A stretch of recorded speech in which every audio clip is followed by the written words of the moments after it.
lâu lâu mà có cái cảm xúc đấy thì nghĩ là tốt hơn là mỗi ngày và mình cũng được nhiều.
Sunshine, my only sunshine.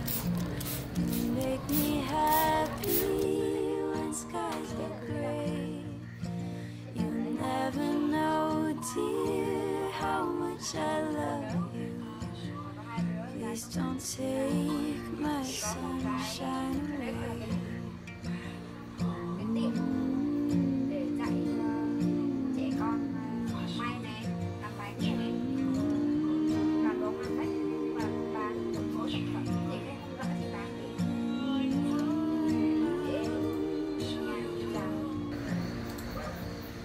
Cảm thấy rất là biết ơn